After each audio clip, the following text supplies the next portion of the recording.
สวัสดีค่ะและก็สบายดีสบายดีวันนี้ก็จะมาพูดภาษาลาวนะถ้าใครไม่เข้าใจก็ไม่เป็นไรก็พิมพ์บอกไล่ล่างข้างล่างสคริปต์ข้างล่างเขียนเลยบอกได้นะใครอยากให้พูดภาษาไทยหรือภาษาลาวค่ะโอเคเราก็จะเริ่มพูดภาษาลาวกันเลยเนาะโอเคไปเลยถ้าถามว่ามื้อนี้เฮาสิมาเฮ็ดอิหยังมื้อนี้เฮาก็สิมาแบบว่ามาถามข่าวว่ามีไผฮู้จักนางจอนบ่หรือว่านางเจนี่บ่ค่ะเขาบ่ฮู้จักกับไปกดติดตามเพิ่นแน่เด้อโอเคเดี๋ยวแล้วก็กดติดตามเฮาแน่เพราะว่าเฮาก็เฮ็ดคลิปแบบเฮาก็อยากอ่านให้น้อยนึงเวลาเฮาเฮ็ดคลิปมื้อนี้เฮาก็สิมาพาไปส่องYouTube ส่อง YouTube ของนางเจนนี่โอเคเดี๋ยวเฮาไปเข้าเดี๋ยวก่อนอื่นขออนุญาตตัดคลิปไปก่อนโอเคนี่ก็คือส่อง YouTube ของนางเจนนี่เนาะนี่มันก็สิมีตามนี้เลยนี่ซื้อข้างหน้าค่ะไผฮู้จักก็ฝากกดติดตามเฮาแหน่ได้บ่มีแต่2คนที่กดติดตามเฮาก็เลยอยากให้มีคนมากดติดตามเฮาแหน่นางเจนนี่ก็มีผู้ติดตามตั้ง70คนแล้วมื้อนี้เฮาก็สิมาเบิ่งว่านางเจนนี่ได้ลงคลิปอิหยังแหน่เนาะ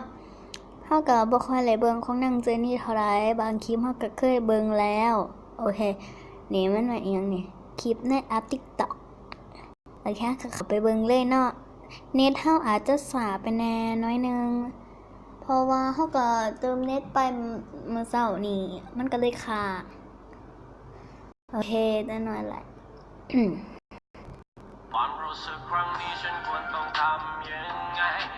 ภาพอาจจะมั่วไปแน่อาจจะเป็นปัญหาในกล่องของเพิ่นเฮาก็บ่ฮู้คือกันบางครั้งเฮาอาจจะไลฟ์ส่วนเจนนี่มันถ่ายคลิปในวิดีโอไลฟ์วิดีโอนึงก็อาจจะให้เจนนี่เข้ามานำ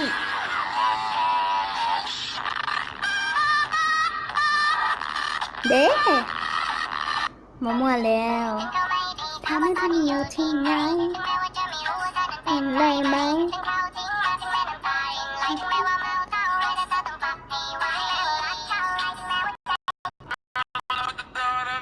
มื้อนี้เฮาก็สิบ่ได้เบิ่งแต่เพียงเท่านี้เด้อมื้อนี้เฮาสิมีของบางอย่างที่พิเศษที่สุดและเฮาอยากให้ไปติดตามก็บ่ได้พิเศษปานใดหรอกเฮาสิลองเข้าแอป TikTok ที่เฮาโหลดมาและถ่ายคลิปได้ประมาณ20เท่าใดนี่แหละเฮาก็บ่จื้อคือกันและเฮาสิฝากกดติดตามแอป TikTok เฮานำไลค์ส่อง YouTube โอเคบ่โอเคค่ะสันเฮาก็เข้าไปในแอป TikTok เลยแต่ว่าเฮาขออนุญาตตัดคลิปไปดีกว่าบางครั้งมันอาจจะค้างหรือว่ามีปัญหาอีหยังทางเทคนิคของโทรศัพท์ของเฮานะมันแบบมันเป็นรุ่นเก่านะมันก็เลยเป็นจังซั่นโอเคเพราะฉะนั้นเฮาขออนุญาตตัดคลิปเมื่อกี้นี่มันอาจจะมีเสียงอีหยังเป็นแน่น้อยนึงขอโทษต้องขออภัยแล้วขอโทษนำเลยโอเคเฮาตัดคลิปก่อนบ๊ายบายเดี๋ยวตัดคลิปก่อนแป๊บนึงเดี๋ยวกลับมาโอเคบ่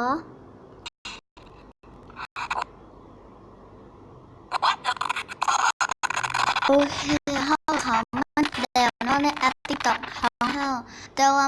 มันอาจจะค้างไปแน่น้อยนึงเฮาก็สิเข้าไปแน่ต่อห้องเข้าไปเลยโอเคเข้าไปแล้วเอ้าค้างโทรศัพท์มันมาค้างก็ขอโทษนะคะนี่ก็คือวิดีโอของเฮามี13วิดีโอเนาะแล้วกำลังติดตาม77คนและผู้ติดตามของเฮาก็มี17คนนี่ก็คือสื่อจังได๋ก็ฝากกดติดตามให้แน่เด้ออุ๊ยใครอยากเห็นอีกค่ะก็ขอให้ ไปกดติดตามหรือว่าไปสอบไปหาโหลดขันหานี่แอป TikTok นี่ละโอเคเฮาก็สิไปเบิ่งแอป TikTok ของนางเจนนี่กันเด้อหรือว่าหมู่ของเฮากันเลยเข้าไปในผู้ติดตามเฮากดละมันข้ามกดเข้าไปแล้วมันก็เป็นจังซี่ล่ะหาแป๊บนึงมันกำลังโหลดโอเคมันกำลังโหลดแป๊บนึงเด้อขอ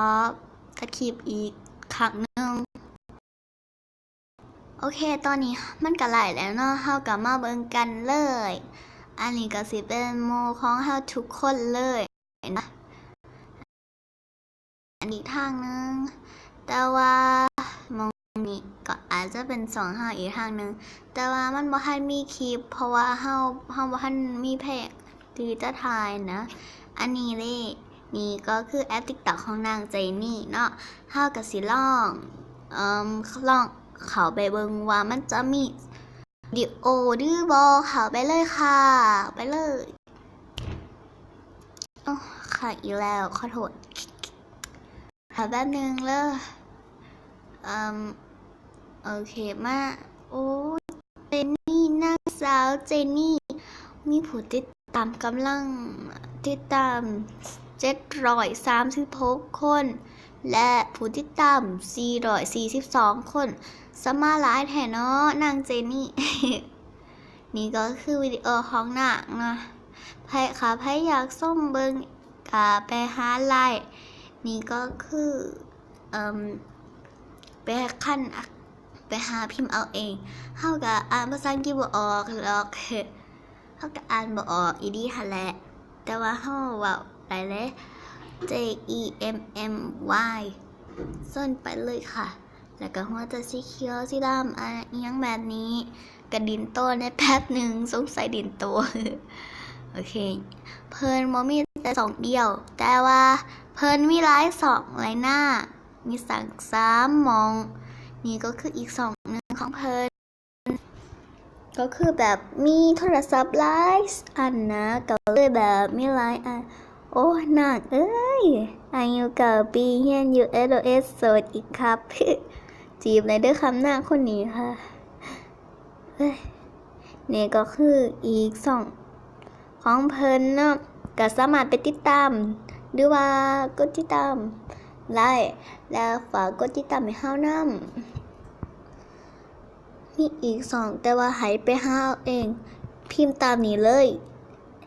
JEMMY โอเคเฮาก็สิไปเบิ่งแอป TikTok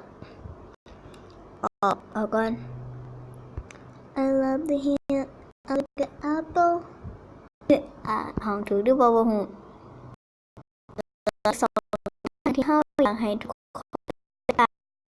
ตามนี้ก็คือมองนี้กดเข้าไปเลยหูบเล็กหน่อยตัวเห็ดหน่อยซบหมูอยู่ชื่อว่ามันเป็นร้านเฮาเด้แต่ว่าเฮาอยากให้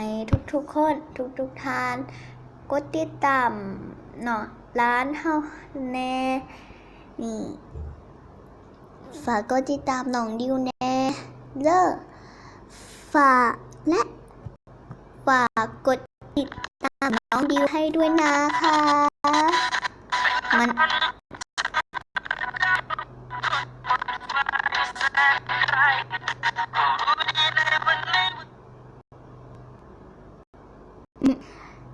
เป็นคนทำอะไรในฟ้าหน่อยไม่อยากเบิ่งแล้วก็ไปหาเบิ่งเองไลน์ในของ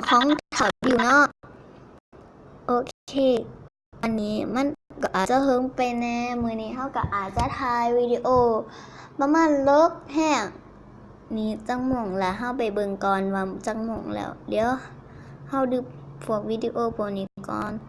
และมีเกมนึงที่เฮาโหลดใหม่ๆแล้วเฮาสิเอามาดินน่ะหา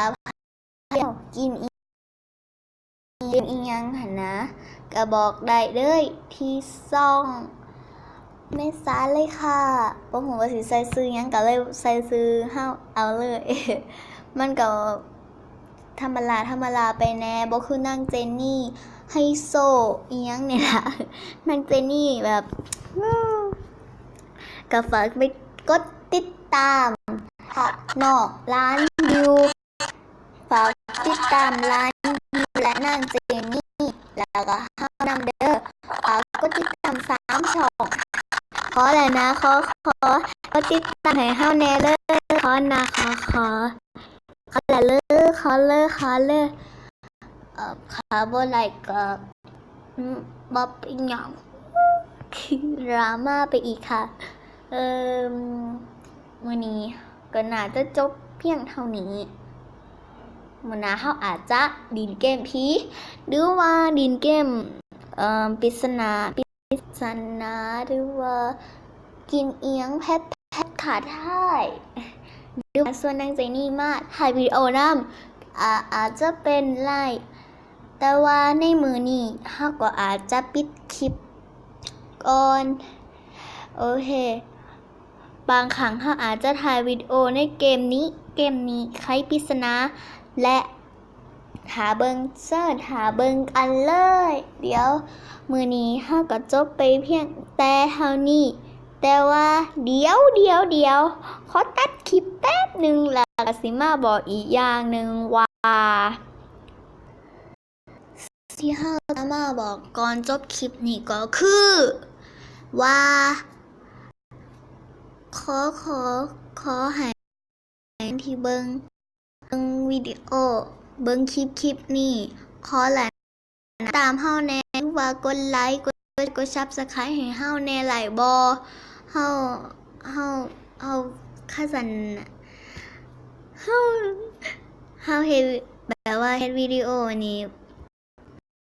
ให้ทุกคนเบิ่งนี้ถ้าหนูจักเนี่ยก็เบิ่งโลดเฮาบ่เป็นหยังแล้วก็ฝากใครอยากทำอีหยังก็ทำไลค์อยากทำในวิดีโอคลิปไลค์ก็ได้แต่ว่ามื้อหน้าเฮาอาจจะเฮ็ดคลิปแบบว่าทำหั่นน่ะทางใจนี่แบบเดี๋ยวให้เบิ่งแป๊บนึงเข้าช่องนางเจนนี่ก่อนแป๊บนึงเด้อถาก่อนอยู่ไสเนาะนี่เด้เฮาก็สิเข้าไปในช่อง YouTube ของนางเจนนี่เลยนี่คลิปยังนี่เฮาก็บ่ฮู้จักเท่าไรดอกแต่ว่าเฮาสิมาเฮ็ดช่องอันนี้เนี่ยคลิปอันนี้เนี่ยยังนี่แหละตอบคำถามหรือว่าเฮาก็บ่ฮู้เฮาก็บ่เก่งเรื่องแบบนี้เท่าไรที่เฮามาถ่ายวิดีโอลง YouTube แบบนี้ก็เพราะว่าเฮานี่เห็นนางเจนนี่เราเห็นเฮาก็เลยอยากเฮ็ดแน่เฮาก็เลยลองเฮ็ดหั่นนะเฮาก็บ่ได้เฮ็ดหารายละหยังหรอกแต่ว่าเฮาก็เฮ็ดไปดินแบบนี้แหละค่ะมีคนอยากให้เฮาเฮ็ดอีหยังก็บอกไลค์เฮาสามารถเฮ็ดได้เบิดทุกอย่างแต่ว่าเรื่องไปเที่ยวอีหยังนี่ประเทศอื่นๆนี่เฮาอาจจะไปบ่ไลค์เพราะว่าเฮาบ่ได้คืออีหยังยูทูบเบอร์คนอื่นเท่าไรเฮาก็ขอขอบใจที่เบิ่งคลิปนี้และขอให้ทุกท่านหรือว่าหมู่ครูฝากกดไลค์กดแชร์กด Subscribe ให้เฮาแน่เฮาอยากให้มีคนกดไลค์กดแชร์เฮาหลายๆเฮาก็อยากโอเคก็จบไปเท่านี้ละเฮาบ่อยากบอกอีหยังหลายเสียเวลาโอเคในตอนนี้เฮาก็ขอลาไปก่อนเด้อเฮาขอลาไปด้วยคำที่ว่าเป็นภาษาไทยก็ได้บ่ค่ะสมมุติว่าอยากมีไผอยากให้เฮาเว้าภาษาลาวแบบนี้ตลอดก็พิมพ์บอกมาไว้เด้อทั้งรูมคลิปนี้หรือว่าเว้าภาษาไทยก็ได้พูดภาษาไทยก็ได้นะคะอยากให้พูดภาษาอะไรก็ได้แต่ว่าภาษาอังกฤษไม่โอนะคะไม่เป็นค่ะพูดไปแต่ภาษาลาวภาษาไทยนะคะบางทีนี่บอกภาษาลาวภาษาไทยก็เพราะว่าอย่างคนไทยบ่เข้าใจ กลัวคนไทยไม่เข้าใจค่ะก็เลยพูดภาษาไทยค่ะแบบนี้ โอเคมื้อนี้ก็ขอลาไปก่อนเลยบางครั้งจะอาจถ่ายวิดีโอให้มันเห็นหน้าเบิดโอเคในมื้อนี้มันก็อาจจะเลิกไปแล้วมื้อนี้ขอลาไปก่อนเด้อบ๊ายบายค่ะมาบ๊ายบาย